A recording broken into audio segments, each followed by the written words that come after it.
Muy buenas noches. Son las 19:01 de este viernes 8 de mayo de 2020. Estamos en el Palacio Nacional, en la Ciudad de México, y vamos a empezar la conferencia de prensa diaria sobre la situación de la pandemia de COVID, la enfermedad causada por el nuevo coronavirus SARS-CoV-2. Hoy nos vamos a enfocar en dos elementos. El primero, el informe técnico diario, y el segundo, tenemos el privilegio de tener a nuestra muy querida jefa de gobierno de la Ciudad de México, la doctora Claudia Sheinbaum Pardo, quien comentará junto con nosotros sobre la mortalidad asociada con COVID, los registros, la vigilancia epidemiológica, la dictaminación y varios aspectos técnicos que consideramos útiles, habida cuenta que existen algunas inquietudes en algunos segmentos de la población al respecto. Y a pesar de que hemos comentado distintos aspectos técnicos muchas veces, siempre es bienvenida una nueva pregunta, y hoy lo vamos a comentar. Jefa, muchas gracias por estar con nosotros. Gracias. Le pido entonces al doctor José Luis Salomía si nos presenta el informe técnico y después pasamos a comentar lo siguiente.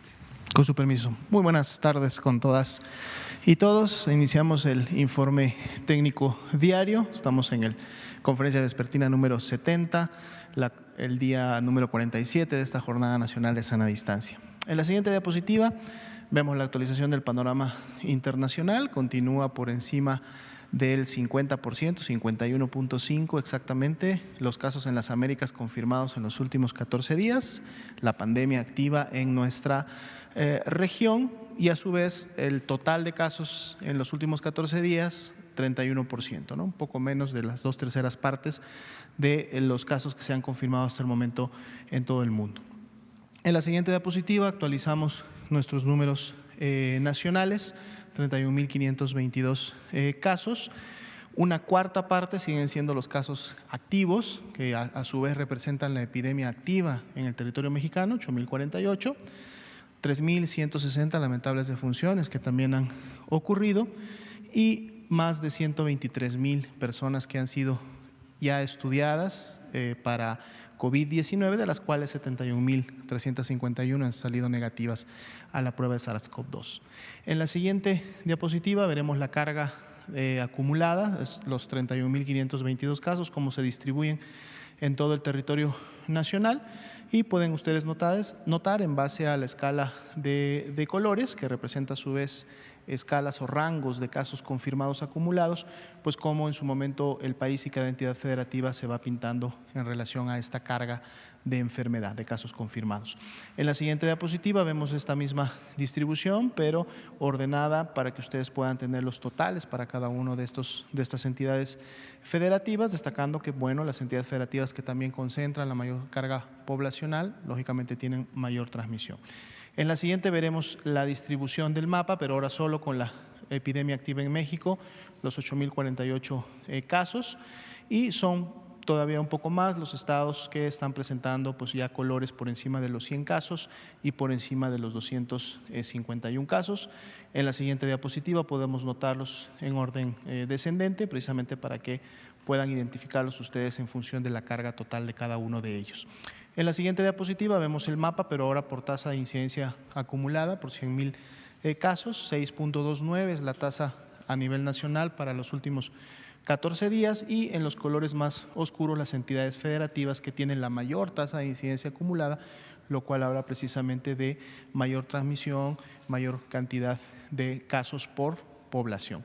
En la siguiente diapositiva es la información distribuida en orden descendente para cada estado de esa tasa de incidencia acumulada por 100.000 habitantes. En la siguiente diapositiva podemos ver precisamente la distribución de las defunciones por fecha de ocurrencia, cómo se han presentado. 3.160 y además 254 defunciones aún sospechosas, es decir, está pendiente su resultado de laboratorio, pero igual las ven ustedes en la gráfica para que se sepa que están y que posiblemente pudieran incrementar el número para cada uno de los días, así como en la siguiente gráfica también pudiera suceder para cada una de las entidades federativas en donde se están registrando estas defunciones, y aquí podemos ver la carga de las mismas en donde se concentra en relación a dónde residía la persona, o en este caso la unidad médica en la cual falleció. En la siguiente diapositiva vemos la curva epidémica. Hemos estado diciendo en los últimos días esta tendencia ascendente, cuando vemos tanto casos aún sospechosos como confirmados, cómo se están presentando, y pues bueno, esto es una tendencia que esperamos continúe, dado que integra la carga total del nivel nacional. En la siguiente diapositiva veremos la carga acumulada, sí ya confirmada, de casos para todo el país. Sería la siguiente diapositiva. 6.4% fue el incremento de ayer para hoy, con estos 1.906 casos. En las barras inferiores de color naranja podemos ver precisamente que en los últimos 3 días hemos tenido la mayor carga de casos confirmados para un día de 24 horas. En la siguiente diapositiva revisamos rápidamente la ocupación y disponibilidad. Continuamos con un 96% de notificación de esos 685 hospitales que pueden notificar. La ocupación de camas generales para pacientes que presentan algún signo de gravedad pero que no están críticos se incrementó en 1% a nivel nacional. Ayer era 33, hoy es 34. Eso representa 6.885 camas de este tipo ocupadas, que en la siguiente diapositiva podemos ver cuál es su distribución a nivel nacional en relación a cada una de las entidades federativas. Continúan la Ciudad de México, Baja California, el Estado de México, Quintana Roo por encima del 42%, inclusive con un incremento de esta ocupación en la Ciudad de México de un 4% en relación al día de ayer. Y en la siguiente diapositiva vemos la disponibilidad de camas con ventilador, que son las que se requieren para poder atender a los pacientes más críticos con las mayores complicaciones, que ya tienen falla respiratoria y por lo tanto necesitan de un ventilador mecánico. 25% es la ocupación nacional, y pueden ustedes también ver cómo está la ocupación por cada una de las entidades federativas. Sería la actualización para esta noche. Muchas gracias, doctora Lomía. Le damos la palabra a nuestra jefa de gobierno. Tenemos por ahí una presentación. Gracias. Este es lo que hemos venido trabajando desde la Ciudad de México en coordinación con el Estado de México, porque hemos estado analizando permanentemente la zona metropolitana del Valle de México. Como ustedes saben, la zona metropolitana tiene 22 millones de habitantes, es una de las zonas más pobladas del planeta, y es difícil analizar de manera aislada la Ciudad de México de todos los municipios que la rodean, 59 municipios en el caso del Estado de México, porque finalmente hay un continuo urbano en todas partes, y eso nos obliga pues a tener realmente una coordinación permanente con el gobierno del Estado de México y evidentemente con el gobierno de México a través de la Secretaría de Salud. Entonces, nosotros evaluamos permanentemente el número de pacientes intubados y no intubados, tanto por la red negativa que tiene la Secretaría de Salud como por la información que recibimos de manera coordinada del Instituto Mexicano del Seguro Social, del ISSSTE, de los hospitales de la Secretaría de Salud, del Gobierno de la Ciudad de México, del Gobierno del Estado de México.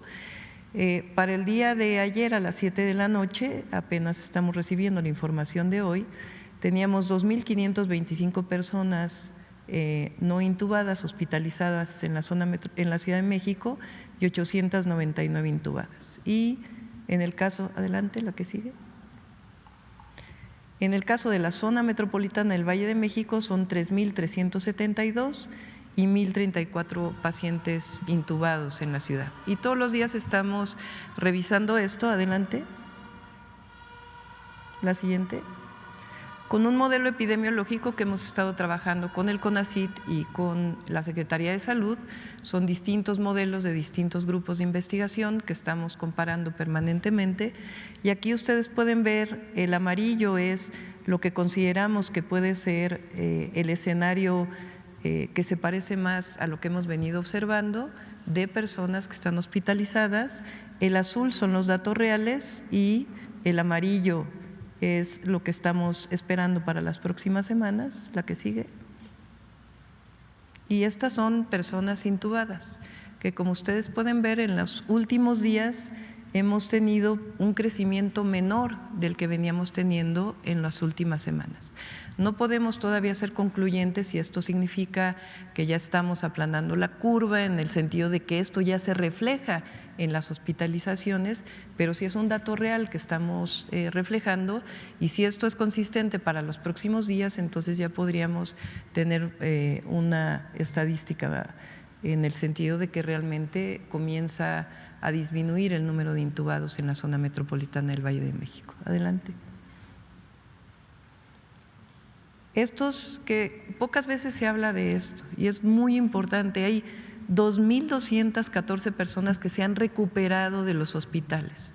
No estamos hablando de las personas que han tenido que llevar la enfermedad en su casa, sino personas que han salido de hospitalizaciones. Y esto es muy buena noticia también, porque dentro de esta trágica situación que viven muchas familias de familiares que han fallecido o familiares que se encuentran hospitalizados, también hay muchas personas que se están recuperando en hospitales, y esto es importante, y en la Ciudad de México son 2.214. Adelante. Estos son los datos observados, que pueden ver una pequeña reducción que se refleja en las hospitalizaciones de los últimos días. Adelante, para no llevarme mucho tiempo. La que sigue es más o menos lo mismo. Y la última es el caso de las defunciones, de las lamentables defunciones por esta enfermedad en la Ciudad de México. ¿Qué es lo que hacemos nosotros? Igual que hacen todos los estados de la República. Nosotros informamos a la Secretaría de Salud del Gobierno de México, particularmente el área de epidemiología, las personas que han fallecido que tienen prueba de COVID, que están establecidas a través de una serie de lineamientos que establece la Secretaría de Salud del Gobierno de México con la Organización Mundial de la Salud. Hay otros fallecimientos también, pero hay un comité técnico de especialistas científicos que determina si estos fallecimientos tienen que ver con COVID-19 o no tienen que ver con COVID-19. Y estas defunciones también se informan todos los días al Gobierno de México, igual que hacen los demás estados de la República. Entonces, hasta ahora confirmados por COVID en la ciudad hay este número. Hay más defunciones, pero estas tienen que ser determinadas por un comité técnico para saber si en efecto están asociadas a COVID o no. La idea es siempre transparentar la información. Ese es el objetivo tanto del Gobierno de la ciudad como del Gobierno federal, del Gobierno de México. Siempre vamos a ser transparentes, pero al mismo tiempo cuidadosos en la información que se da, para que no generemos información que no ha sido determinada científicamente como tiene que plantearse hacia la opinión pública. Entonces, esta información está disponible en la página del Gobierno de la ciudad, en una página que llamamos COVID-19 Ciudad de México. Ustedes la pueden estar consultando todos los días, y es la información que también damos en las conferencias de prensa diarias que damos en la Jefatura de Gobierno. Muchas gracias. Muchas gracias, doctora Sheinbaum, jefa de Gobierno de la Ciudad de México. Para terminar este segmento, quisiera comentar con ustedes un poco de la metodología, me voy a permitir pararme, de la metodología de la vigilancia epidemiológica de las defunciones y la vigilancia epidemiológica de las enfermedades respiratorias. De manera panorámica, para que ubiquemos de qué estamos hablando, ya hemos dicho que la vigilancia epidemiológica es el proceso por el cual distintas partes de la sociedad, más comúnmente los gobiernos, tanto nacionales como subnacionales, como incluso locales, en todo el mundo o en la mayoría de los países del mundo, reconocen o identifican, todavía no, para que nos centremos en esta explicación general, identifican los fenómenos de enfermedad y de salud y sus determinantes en la población. Y el proceso, de manera simplificada, consiste en recolectar información, integrar la información, analizar la información, producir conocimiento, que es la parte más importante de la vigilancia epidemiológica, y divulgar ese conocimiento en forma de recomendaciones de política pública, de programas, de acciones, de intervenciones al público en general, para que la conozca de manera abierta, y también para monitorear o evaluar las intervenciones de salud y de políticas públicas. Eso es gruesamente el propósito fundamental y la mecánica de la vigilancia epidemiológica. México tiene un Sistema Nacional de Vigilancia Epidemiológica muy antiguo. Sus antecedentes, ya habíamos comentado en alguna ocasión, vienen de 1881, cuando se publicó el primer boletín hoy se llama Boletín de Epidemiología, en ese caso se llamaba el Boletín del Consejo Superior de la Ciudad de México, del Distrito Federal en ese tiempo. Y hemos tenido desde luego una evolución constante del sistema de vigilancia epidemiológica. Su versión contemporánea se estableció gruesamente en 1995 y del 95 para acá ha tenido grandes transformaciones. Algunas tienen que ver con la tecnología, otras tienen que ver con el concepto o los conceptos relacionados con la salud pública, la prevención, el control de enfermedades, y otras con los métodos epidemiológicos. Y los distintos métodos se han ido incorporando de acuerdo a la necesidad y la utilidad que pueden tener en México. Vamos a ahora centrarnos en la información sobre las enfermedades respiratorias para poner en contexto esta inquietud que quiero decir de pasada, que nos parece válida cualquier inquietud. Ayer una de ustedes me preguntaba sobre la crítica, las observaciones. Siempre va a ser bienvenida la crítica, siempre. Qué bueno que haya inquietud. Hoy comentaba también con algunos colegas y en una entrevista, la información técnica de una materia, en este caso salud, no siempre se ha puesto a diálogo público. Generalmente era una materia reservada y se daban solo capsulitas o información ya digerida. Qué bueno que aquí todo el mundo se involucre a opinar y a decir, y que si el método y que si las unidades centinela, qué bueno, eso es enriquecedor para el país. Lo mismo que tener los datos públicos. Por primera vez en la historia de México, los datos de la vigilancia epidemiológica en medio de una epidemia son datos públicos abiertos que cualquier persona puede utilizar, interpretar, analizar. Bueno, esta gráfica lo que muestra es las defunciones por neumonía e influenza por año.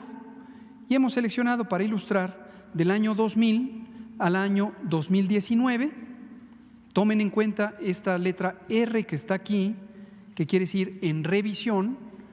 Las estadísticas y los datos de vigilancia epidemiológica suelen quedar en un proceso de revisión por la autoridad nacional, que es autónoma, sobre estadísticas y que se llama el Instituto de Estadística y Geografía, que es la autoridad oficial para las estadísticas vitales, que incluyen desde luego la mortalidad. Entonces quedan en revisión, en clasificación y en codificación por el INEGI, y cuando el INEGI decide ya las publica, y suele haber algunos pequeños cambios para arriba o para abajo en esa estadística.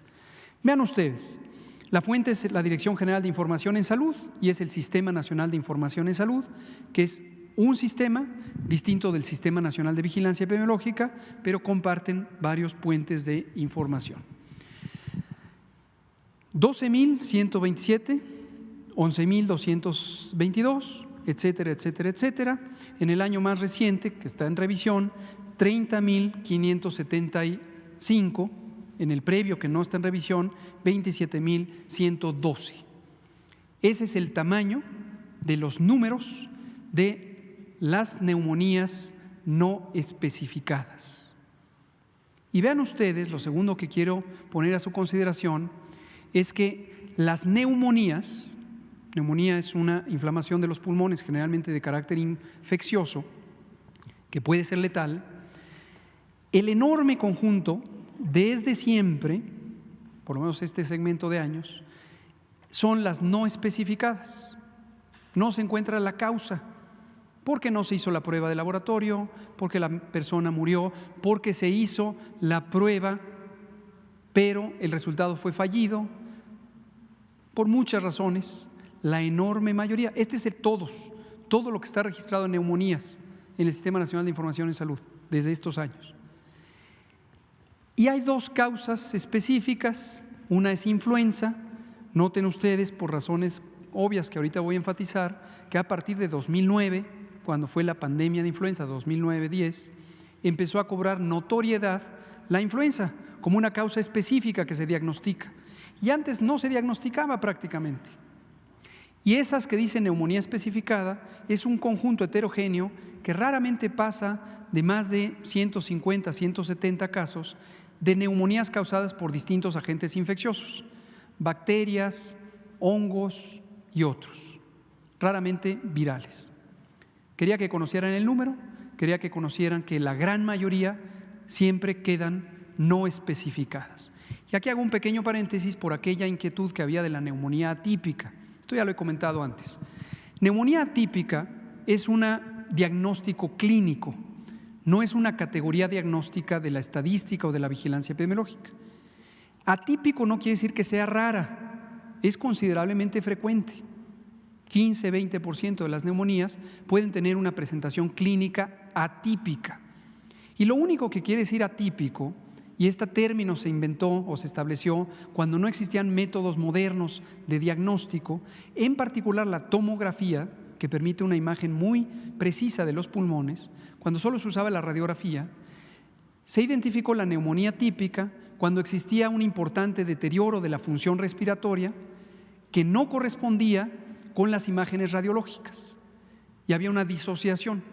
La placa, la radiografía del tórax, se veía relativamente normal cuando la persona tenía una grave alteración del funcionamiento respiratorio. Y de ahí vino el término neumonía atípica, pero no es una categoría diagnóstica que esté en la clasificación internacional de las enfermedades, por supuesto tampoco en México. La siguiente. Entonces, lo más cercano a la neumonía típica son estas neumonías no especificadas. Vamos a ver eso mismo, pero ahora lo vamos a convertir en porcentajes. Ya dijimos con toda claridad el número, ahora lo vamos a llevar a porcentajes para ilustrar los conjuntos de las neumonías que están en amarillo, las influencias que están en rojo y casi no se ve porque son minúsculas las neumonías que sí se encontró un diagnóstico de laboratorio distinto a influenza. Y este es el resto de las otras enfermedades del sistema respiratorio que causan la muerte. Todo esto es mortalidad, no son casos vivos, son personas que lamentablemente perdieron la vida. Vean ustedes que gruesamente la cuarta parte aquí y tercera parte en años más recientes de los trastornos respiratorios que causan la muerte fueron neumonías y 96% de ellos fueron neumonías no especificadas. Veamos en la siguiente diapositiva, vamos a concentrarnos en lo amarillo. Ya le quitamos lo gris de abajo, que son otras causas de muerte respiratoria, para destacar nuevamente cómo la enorme mayoría, 95-96% en años recientes, 98% en 2000, 2001, 2000, los años anteriores, son neumonías no especificadas y 2 a 4% son neumonías de causa conocida, la más frecuente, influenza. Veamos la siguiente. Aquí vamos a concentrarnos en la influenza y las de causa especificada, es decir, las franjitas de hasta arriba de la diapositiva anterior, para destacar cómo la influenza en años previos a la pandemia de influenza 2009 no era tan consistentemente notificada, ni diagnosticada, ni vigilada. Y en cambio lo que tenemos después del 2009, la pandemia de influenza, es una notificación mucho más consistente de casos de influenza, que se hacen en el sistema de vigilancia centinela de influenza, que ya dijimos que se estableció en 2006, se perfeccionó en los años previos a la pandemia de influenza y luego se ha ido manteniendo actualizado y moderno. La siguiente. Ahora vamos a concentrarnos para ver números nuevamente, pero solamente de lo que va del año y compararlo con una duración equivalente de años previos. Es el corte hasta abril para poder comparar con los años previos y poder entender el año 2020, que está en tiempo real. Son los mismos datos de la otra diapositiva, solo que se segmentaron hasta abril. Aquí dice enero-abril 2015 a 2020. Esto es lo que hay para todo el país, esto es lo que hay en la Ciudad de México. País, Ciudad de México, país, Ciudad de México. Y esto es lo que llevamos del año en la notificación de muertes por neumonía no especificada en lo que va del año. Los cortes son mensuales y ahorita voy a comentar cuál es la dinámica el funcionamiento de la vigilancia de mortalidad, que es diferente a la de enfermedad, por una razón muy obvia. La enfermedad necesita una vigilancia en tiempo real para aquellas enfermedades de interés epidémico que cambian rápidamente. La mortalidad, para casi cualquier causa, obviamente ya no cambia en la medida en que se tienen datos finales. Entonces, ¿interesa tener la estadística? Sí. ¿Se aprende de la estadística? Sí. ¿Se genera conocimiento útil para las políticas públicas, la prevención, el control y el desarrollo del sistema de salud? Sí, pero no se necesita día con día con día. Como sí se necesita, por ejemplo, la ocurrencia de casos de enfermedad para poder identificar si una enfermedad se propaga, si está saturando o no los hospitales, en dónde se pueden hacer intervenciones preventivas, etcétera, etcétera. La siguiente. Este es un estudio que se publicó en una revista muy prestigiada, internacional, se llama Clinical Infectious Diseases, enfermedades infecciosas, Mundo Clínico de las Enfermedades Infecciosas. El primer autor es Charu, participaron también varios colegas mexicanos, incluyendo el doctor Víctor Hugo Borja, del Instituto Mexicano del Seguro Social, la doctora Lina Sofía Palacios, del Instituto Nacional de Salud Pública y otros colegas. ¿Por qué lo pongo aquí? Porque esto demuestra cuál es la dinámica de la comprensión de la inteligencia, del conocimiento sobre mortalidad en un evento agudo de alta trascendencia como puede ser una pandemia. Y esta es la pandemia más reciente en México, la de influenza 2009-10, y que es una pandemia con características muy semejantes a la de COVID. Cuando ocurrió esa pandemia, los números de mortalidad del día a día obviamente eran una representación menor, eran un subconjunto, un conjunto más pequeño del total. Así ocurre en todos los países del mundo. Pero posteriormente, la pandemia fue de 2009 a 2010 y posteriormente, este artículo se publicó en 2011, se hizo un análisis, lo que técnicamente llamamos retrospectivo, es decir, con información que había sido recolectada en el pasado, en 2009-10, y se analizó y se comparó, como lo acabo de hacer con las gráficas de barras, lo que había ocurrido del año 2000 hasta el año 2010. Y básicamente lo que podemos mostrar aquí es en 3 categorías de edad. Estos son menores de 5 años, estos son personas de 5 a 59 años de edad y estos son mayores de 60, cómo va cambiando en el tiempo la ocurrencia de muertes. Lo que se ve en una línea como una ondulación de color negro es lo que habitualmente ocurre, y lo que se ve en color azul es lo que ocurre en los periodos de influenza. Lo negro es una modelación matemática, estadística concretamente, para ver esta temporalidad donde la influenza se presenta siempre en el otoño-invierno. Y lo que se ve en los picos son datos reales, colectados retrospectivamente del Sistema de Vigilancia de Mortalidad y del Sistema Nacional de Información en Salud.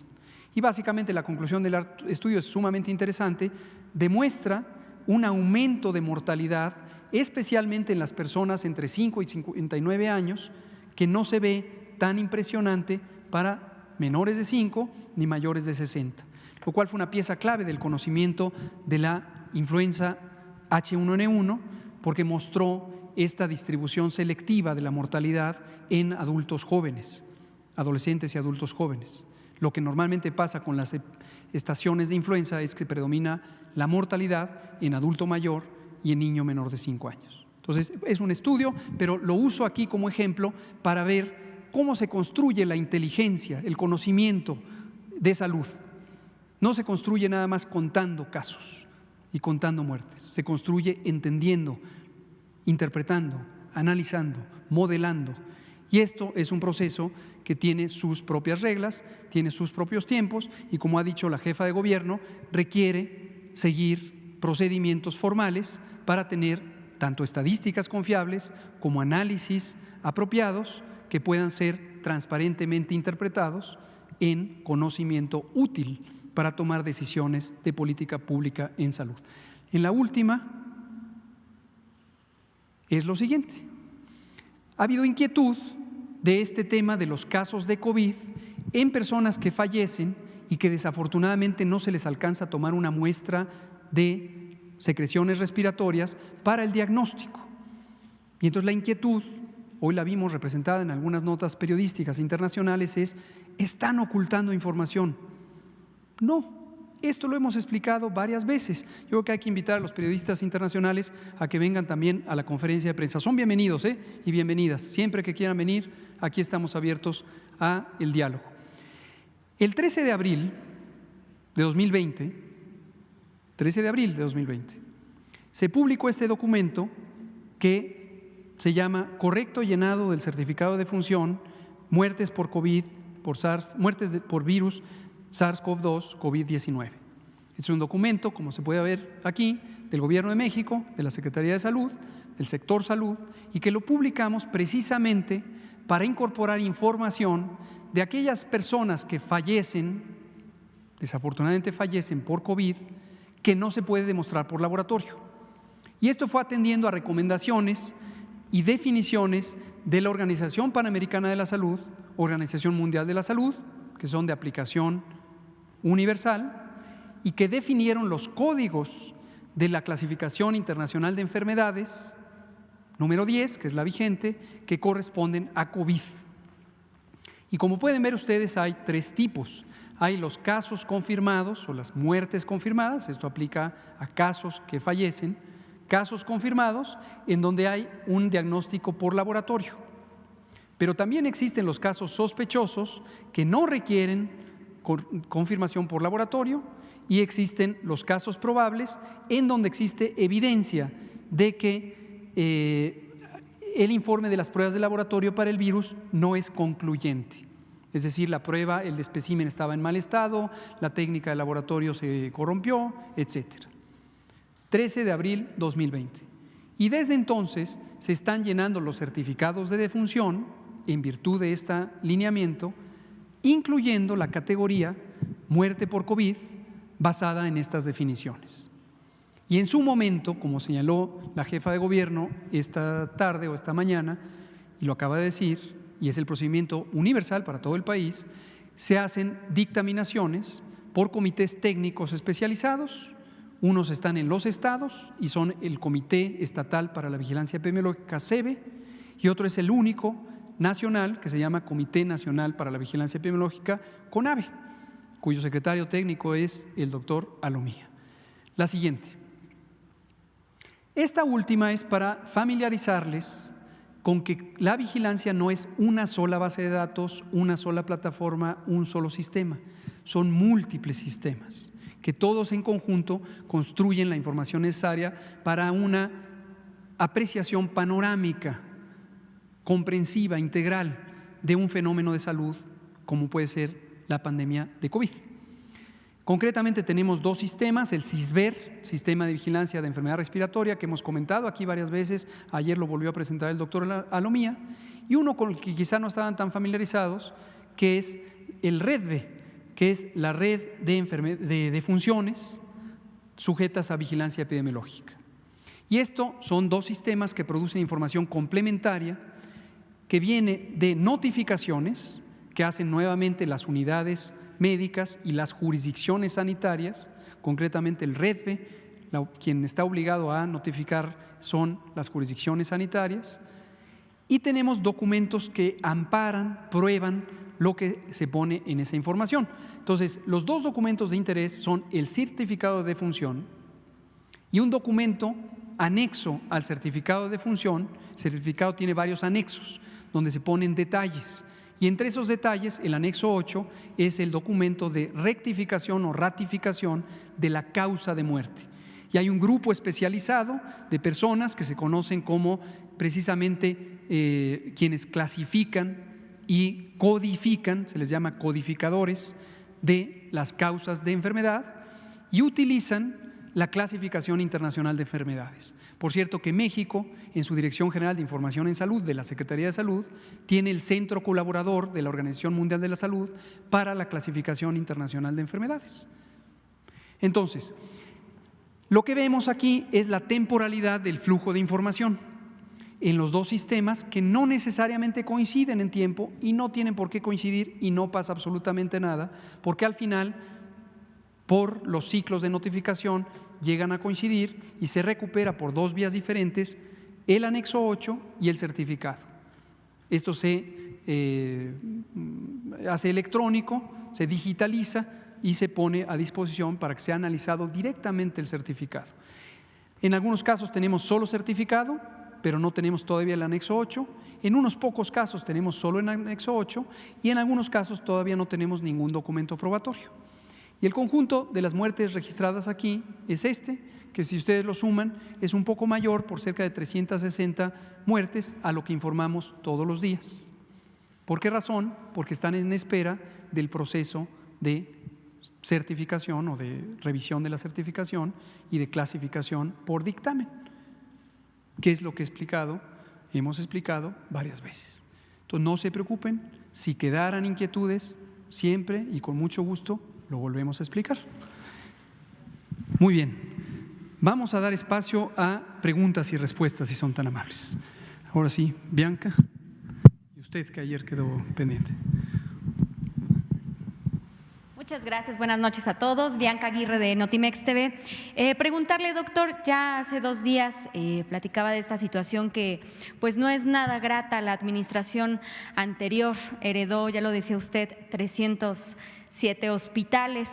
¿Qué opinión le merece? Ya que obviamente si estos hospitales no hubiesen sido abandonados o incluso no hubieran quedado a medias, pues ahorita no estuvieran realizándose estos hospitales provisionales. Eso por un lado. Y a la jefa de gobierno preguntarle, bueno, ¿se implementarán otras acciones en la central de abasto? Y es que, bueno, pues ya lo sabemos, están cerrando muchísimos locales, hay contagios. ¿Van a implementar otras medidas ahí? Gracias. Bueno, yo digo de manera breve nada más lo que creo que a toda la ciudadanía de México le resulta bastante claro. La salud no es un privilegio, no es una mercancía, la salud es un derecho, está consagrado en la Constitución en el artículo 4 desde 1984 y para que sea un derecho real, que se cumpla, que se garantice, lo que se requiere es una acción de gobierno que consistentemente garantice personal, infraestructura, sistemas de información, insumos para la salud, procesos, rectoría, que son los componentes fundamentales de un sistema de salud. Si tuviéramos ese tipo de sistema con una cobertura universal y que fuera de acceso gratuito, como lo es en innumerables países en el mundo, particularmente en la región europea, pues la salud de México seguramente sería mucho más afortunada. Esa es mi opinión. Sí. Sobre la central de abasto, como ustedes saben, es la central que provee de abasto a todo el centro del país, no solamente a la Ciudad de México. Ahí en condiciones normales ingresan 500,000 personas diarias y trabajan 90,000 personas.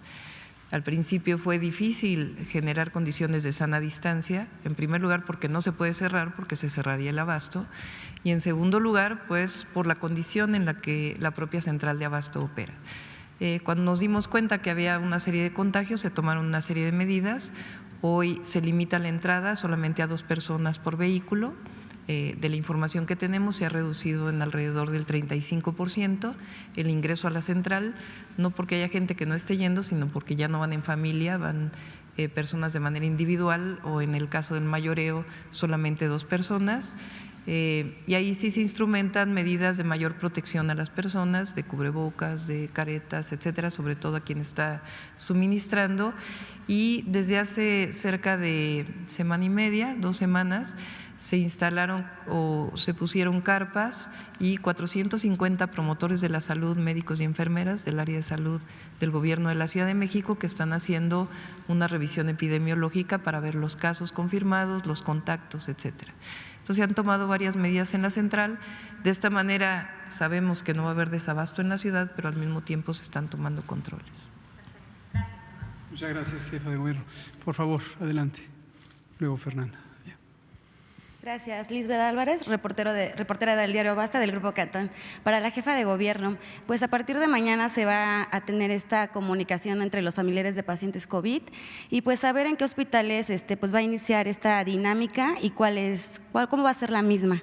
Y mi otra pues pregunta o inquietud, en el pueblo de San Andrés Totoltepec, en la alcaldía de Tlalpan, se ha estado mencionando de manera constante que hay varias personas infectadas por COVID y que no están recibiendo esta atención. Entonces, saber qué informe se tiene ante el caso, por favor, y gracias. Sí, cómo no. En el caso de la comunicación con pacientes, instalamos hasta ahora 11 módulos. Por lo pronto están solo en los hospitales de la ciudad, algunos que están determinados como COVID y otros que no, que son generales, pero no están en este momento como COVID, porque se están tomando una serie de medidas para el ingreso de los familiares. Estas se instalaron hace 3 días y los familiares pueden llegar y preguntar. Y estamos colaborando para que se instalen también en los hospitales del IMSS, del ISSSTE y los institutos nacionales de salud y los hospitales generales que dependen de Secretaría de Salud. Y a partir de mañana en estos mismos hospitales ha habido realmente donaciones muy importantes de muchas empresas, así como hay otras que no se han comportado de la mejor manera, la gran mayoría lo ha hecho así, y ha habido muchas donaciones y tuvimos donaciones de teléfonos y tiempo aire, y eso nos va a permitir que pueda haber comunicación entre el paciente y la familia. Entonces, a partir de mañana va a comenzar y se va a ir pues perfeccionando este proceso y hay comunicación entre los promotores del gobierno de la ciudad que están fuera de los hospitales y obviamente el personal de salud, trabajadores sociales y enfermeras que están trabajando en esta dinámica para poder atender a los familiares que tienen personas en hospitales de la ciudad. Ah, sí. Conozco bien San Andrés, viví ahí 30 años. Vamos a ver exactamente qué es lo que está pasando. Conozco de algunos casos de fallecimientos recientes y estamos ahí en contacto con las alcaldías. Hay una muy buena coordinación con las 16 alcaldías de la ciudad, pero vamos a ver en particular algún tema que no se haya contemplado en San Andrés. Gracias, doctora Sheinbaum. Fernanda, Carlos, Araceli. Usted. Buenas tardes. Para glucosa atómica, diversas figuras públicas del país, no conformes con demeritar el trabajo que hacen ustedes, han tratado de descalificarlo también, aquí mismo en este recinto incluso. Ahora recurren a medios internacionales. Usted explica que es libertad de expresión, aunque son claramente ataques. Mencionaba también que hay compañías farmacéuticas e intereses políticos involucrados en todo esto. ¿Qué intereses hay en todo esto? ¿Hay algo que los ciudadanos no sepamos y debamos saber? Otra más, si me lo permite, los pacientes que se van recuperando de COVID, ¿qué indicaciones deben seguir? ¿Se tendrían que realizar alguna prueba después de cierto tiempo? Y añadiendo a esto, usted dijo que nos iba a dar otra explicación sobre las pruebas rápidas el día de ayer. Gracias. Gracias, con mucho gusto. Sobre los medios internacionales, los intereses. Debo dejar muy en claro los 3 o 4 periódicos que hoy publicaron notas relacionadas temáticamente con este tema. No tengo prejuicio alguno. Son un medio más, en este caso internacionales, y siempre es bienvenido leer reportajes, entrevistas, noticias. En uno de ellos me llamó la atención la ausencia de rigor, siendo un periódico que en general aprecio, estoy suscrito a este periódico, y me llamó la atención ver una noticia que un poco desentona con los estándares periodísticos de este medio, el que habla de mortalidad.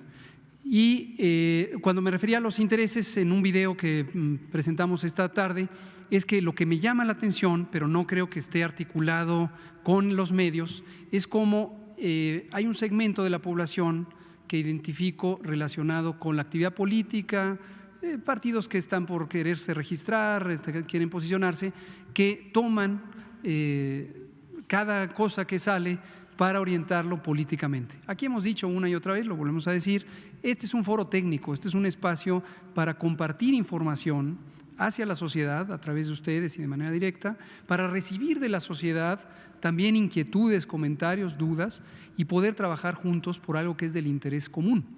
Lo dijimos desde el inicio, lo dijo el presidente, lo dijimos todos sus colaboradores, es muy importante que una epidemia se maneje técnicamente, científicamente, para que los vaivenes políticos que irremediablemente existen en cualquier sociedad no perturben la claridad de los mensajes que se transmiten y que están basados en técnica, en ciencia, en las mejores recomendaciones internacionales. Entonces, esa fue lo que me llamó la atención ver ahí.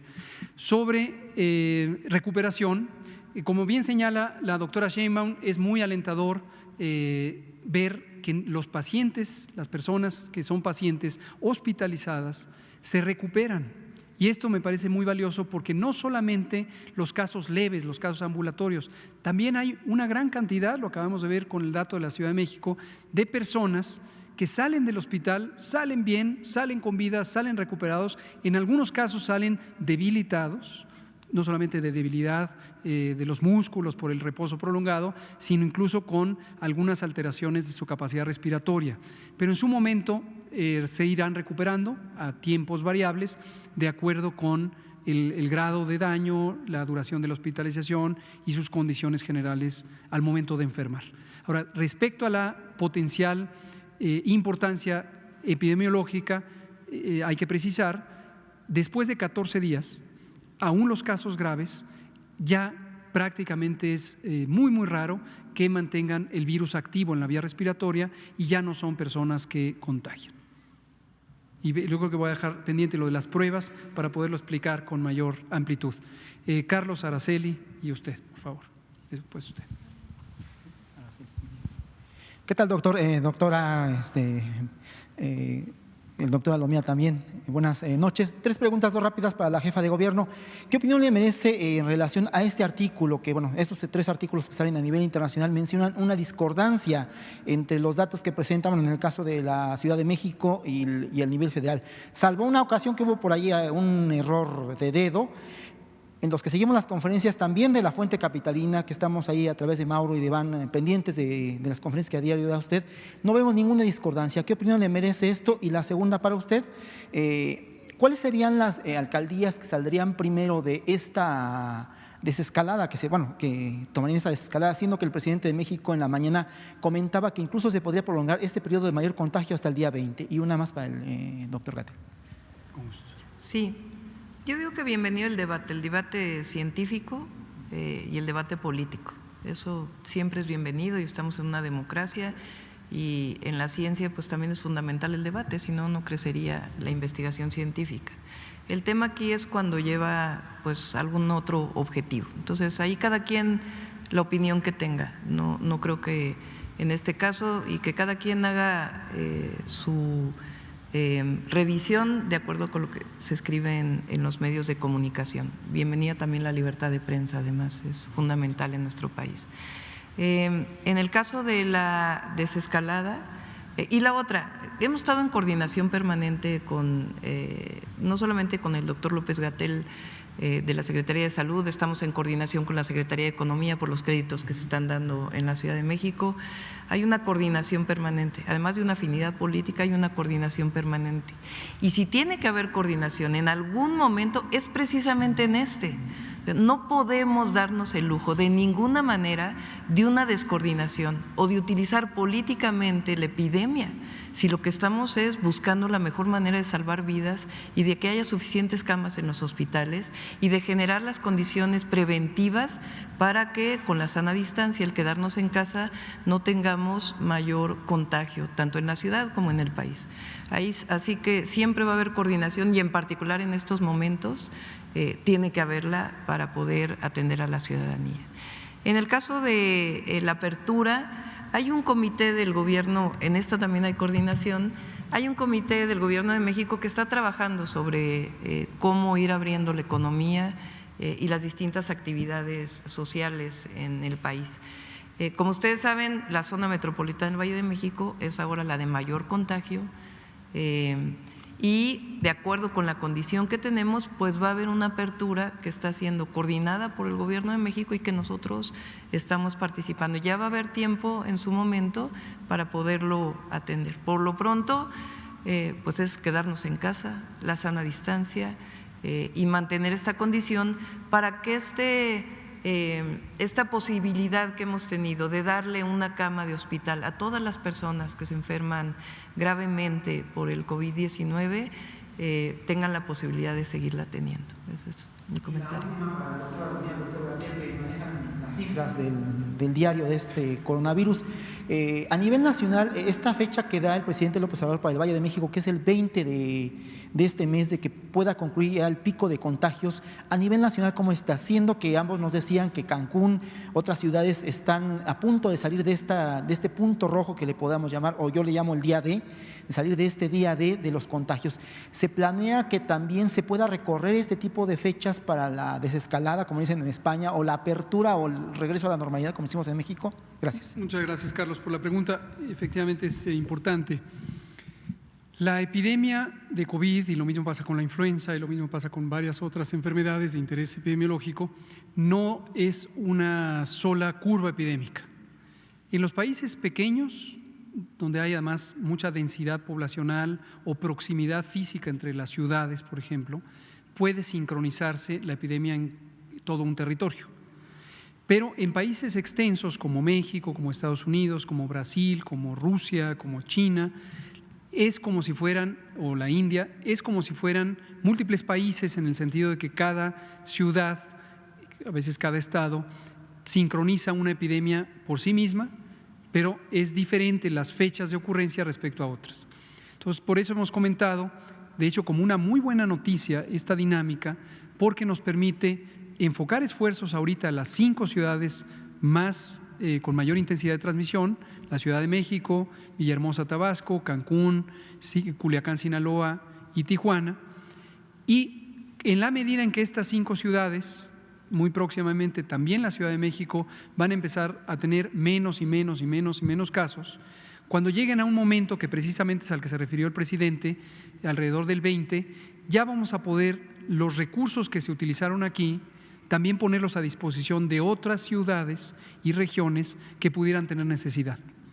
Y ese trabajo lo hemos hecho, como bien señala la doctora Sheinbaum, en perfecta coordinación con las entidades federativas, no solo, aunque es destacable, con la Ciudad de México, pero con las 32 entidades federativas, de modo que pueda haber un esquema de solidaridad de todo el país. Y aquí la palabra clave es esa: solidaridad, cooperación. Cuando vayan disminuyendo las ocupaciones hospitalarias, terapias intensivas, puede ser que los recursos útiles, incluidos los equipos profesionales, no solamente los recursos materiales y tecnológicos, pueden estar al servicio de apoyar otras ciudades, otras regiones, otros estados que pudieran en su momento tener este grado de necesidad.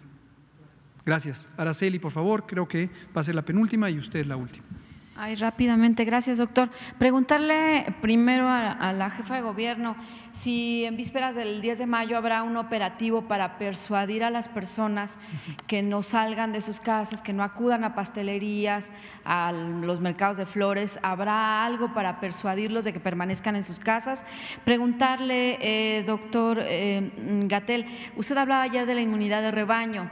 ¿Qué importancia tendrá esto precisamente para la apertura escalonada de los municipios? Doctora Lomía, si me puede hacer el favor de decirme cuáles son los municipios con menos casos de COVID en el país. Gracias. Sí, sobre el caso del 10 de mayo, en la ciudad hemos optado en todas las ocasiones, y además por la vocación democrática de nuestra ciudad, es que no hemos optado por una opción en donde se multe a las personas que están caminando en la calle.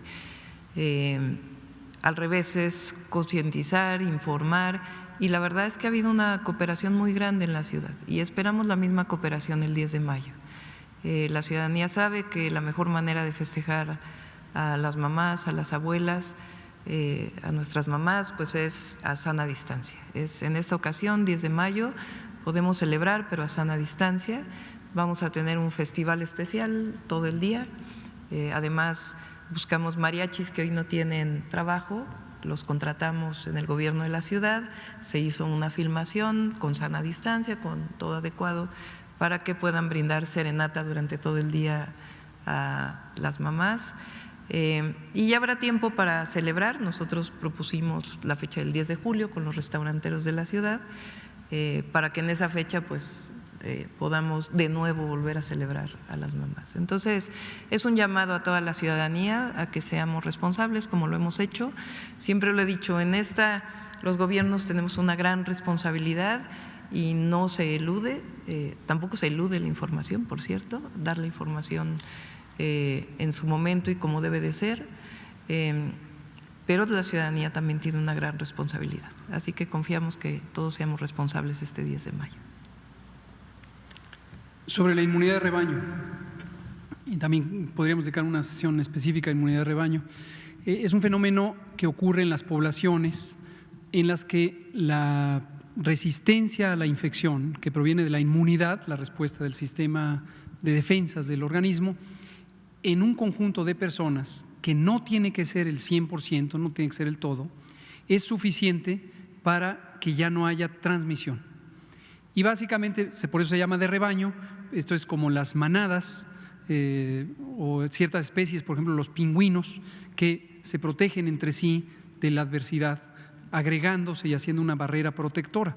En este caso, el mecanismo es que si yo tengo personas que ya son inmunes y mi relación principalmente es con personas inmunes, si yo llegara a infectar, yo ya no voy a infectar a nadie más porque estoy rodeado de personas inmunes. Entonces, los contactos de esas personas que son inmunes ya no van a llevar la infección a otros lados. De acuerdo a qué tan transmisible es una enfermedad, es la cantidad o la proporción de la población que necesita ser inmune para que el efecto rebaño ocurra. En un virus como SARS-CoV-2, el causante de COVID, estamos seguramente identificando que necesitaríamos 60, 70, algunas estimaciones consideran hasta 80% de la población que sea inmune.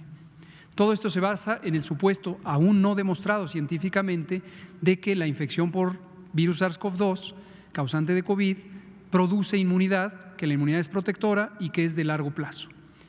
Por eso también, y con esto cierro, esta idea de cuántos casos hay, cuántos contagios, otro de los periódicos en español que hoy publicaba sobre este tema de los casos ocultos, los casos no manifiestos, hablaba de 730,000 contagios. Qué bueno que haya 730,000 contagios, siempre y cuando no sean personas con una enfermedad grave. Pero sabemos que no, porque la enfermedad grave se registra al 100%. Entonces sabemos perfectamente, lo hemos venido diciendo desde el inicio, que hay un conjunto muy grande de la población que ojalá se quede en casa, que si no es una persona con factores de riesgo, edad, embarazo, enfermedades crónicas, no vaya a las consultas, no vaya a las salas de urgencias porque puede contagiar. En forma individual se puede quedar con la duda, tuve o no COVID, lo único que tuve es fiebre, tos, dolor de cabeza, dolor de garganta, pero no va a pasar a mayores. Y ya vendrá el momento, es otra de los componentes metodológicos de la inteligencia en salud, que son las encuestas serológicas. Y la encuesta serológica, el día que hablemos de inmunidad de rebaño lo podemos abordar, básicamente consiste en documentar qué proporción de la población mexicana tiene anticuerpos contra COVID, contra SARS-CoV-2, y por lo tanto si hemos alcanzado o no el punto crítico de la inmunidad de rebaño. ¿Tendrá que haber un porcentaje de inmunidad de rebaño para abrir los municipios? No necesariamente, aunque ya estamos considerando distintos escenarios donde las pruebas serológicas, mismas que todavía no están validadas y todavía en el caso mexicano no están autorizadas por COFEPRIS, precisamente porque existe incertidumbre científica en todo el mundo sobre cómo interpretar los títulos, las concentraciones de anticuerpos, pero cuando esto ya se valide, en algún momento habrá mayor conocimiento en el mundo, entonces podremos tener pruebas serológicas, las podremos usar para documentar qué porcentaje de inmunes existen y contribuirá a las decisiones, pero no es un elemento indispensable para tomar la decisión de abrir o no abrir los municipios. Gracias, Araceli. Rápidamente, nada más en relación a la pregunta de los municipios con menos casos, municipios con menos de 3 casos confirmados o detectados son más de 100. Entonces no podría dar ahorita el listado completo, pero no hay problema porque miren, los invito en el micrositio de la página de la Secretaría de Salud. Ustedes entran al micrositio, en la pestaña de arriba hay un enlace que dice datos, seleccionan datos e inmediatamente los va a mandar a la página que se está trabajando de manera conjunta y coordinada con CONACYT. Ahí en las opciones de la izquierda dice mapas. seleccionan el que dice mapa HD, que es de alta definición, y les va a aparecer este mapa en donde pueden ustedes encontrar todos los municipios del país y en ellos están enmarcados y con un color para los municipios con un caso, con 2 casos, con 3 a 9 casos, con la ventaja que es interactivo. En el momento que ustedes le dan un clic al municipio, les dice cuántos casos hay. Y esta es una manera más, como ustedes pueden notar, cómo la información en México se da de manera transparente, clara, abierta, y todos pueden entrar y consultar los datos sin ningún problema. Muchas gracias. Quedará pendiente, son las 20 horas. Muchas gracias, doctora Sheinbaum, doctora Lomía. Seguimos pendientes, nos vemos mañana. Gracias. Muchas gracias.